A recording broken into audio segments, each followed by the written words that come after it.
And, you know, you know, our relationship is different. And it, you know, so for the, you know, for the young brothers or the young sisters out there who, you know, going through something similar. That was amazing. Thank you.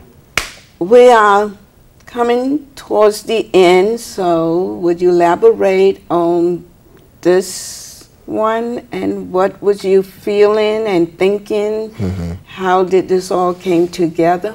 Yeah, I mean, I'm so passionate in that one. Yeah. Because it's like it's my testimony, you know. That's a poem that's very personal to me. Me talking about my mom and raising, you know, 3 kids with 2 jobs. That's not just, you know, me speaking poetically. That's a true story. Okay. And you know, so because of those elements, it hits home. You know, it hits home. And hope is a very real thing for me. You know, we got brothers out in the streets and they're angry. Brothers out there, we got sisters who are angry, who are hurt. And you know, my messages, I was there. I was there, and I'm still angry. There are times where I am still hurt, but I have hope. But then you channel it into something positive, and this is the whole point. I think we all experience hurt, because anger is really hurt. That's what's behind anger is hurt, and the whole thing with parents do, in most cases, the best that they know how to do. And because a lot of them was not taught emotionally, we do a lot of emotional damage to our children that we see play out. I think that's why so much drug addicts, alcoholics, suicide, nobody talks about that, but a lot of our young boys are killing themselves. The jails, abusive relationships, the addictions, whether it's money, material thing, it's all trying to escape from the pain. So we're looking for something to ease the pain or to cover it up, and we want to feel good. So, and the thing about it, I like what when you was elaborating on the experience with your mother and, you know, how you feel about that now, I think was very profound that the audience need to hear how you have learned, come out of it and look back and you can understand why she did the things. Could you just elaborate on? Yeah, we have 9 minutes. I mean, we have a lot of sisters raising children, and they broken. Thank you. And just terrible circumstances, and their situations are just heartbreaking. And as a child, you know, your mother might be, you know, cursing at you and saying things that you don't necessarily like, and I was at that stage, you know. But after I left Miami, I grew up in Miami, I moved back to Brooklyn.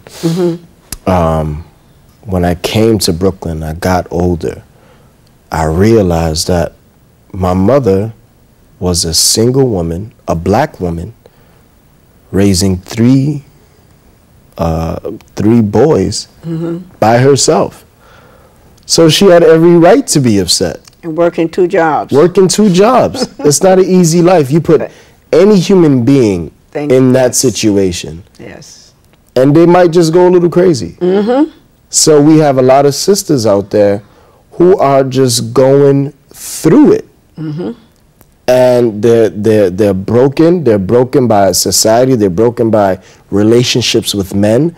They're broken by, you know, the societal consequences of being black, of being a woman. And they have all of these things working against them. So when they go home, all of that anger and frustration spills over to the closest people around them, her children. The children. And, you know, growing up as a child, you just wonder, why is my mom upset? Why is she yelling at me? And the confusion grows to frustration, to outright anger. And unless you find a way to get out of the situation, then it's just going to turn into an anger that's one day is just going to blow up. And you got brothers and sisters, you know, young brothers and sisters who are going through it at home with their parents, and they take their anger out, you know, through gangs, gun violence, you know, just craziness in school, and it's all because they have parents who are just broken and don't have a healthy way to channel that. Thank you. And growing up, for me, it meant leaving Miami. And, you know, like I said earlier, you know, you got brothers and sisters growing up who are just in the 10-block radius of the projects. They need exposure. They need to get out. They need to find ways to escape, even temporarily, out of their circumstances and situations. When I was in Brooklyn, I started, you know, I was going to school in Brooklyn. You know, I was miserable. I was miserable, and I don't mean to say that every school in Brooklyn is miserable. What I'm saying is I was stuck in the confines of my neighborhood.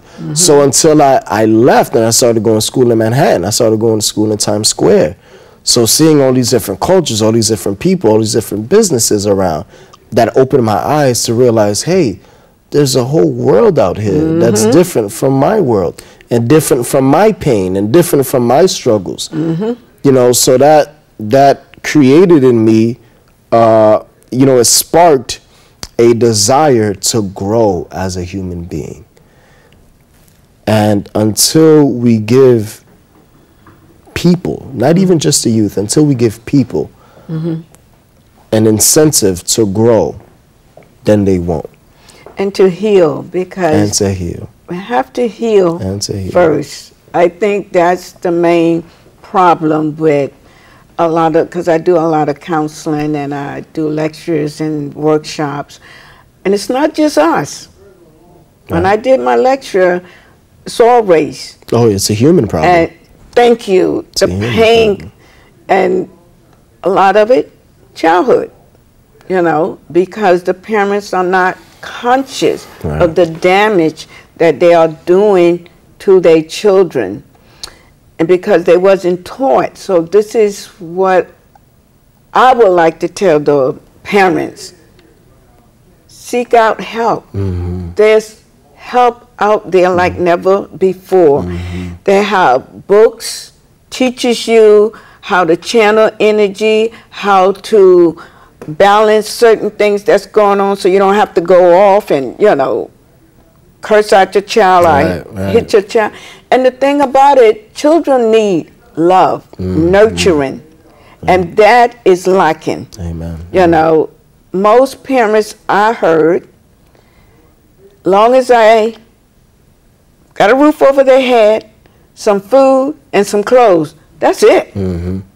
The time to bond, to nurture. Most people don't know they child.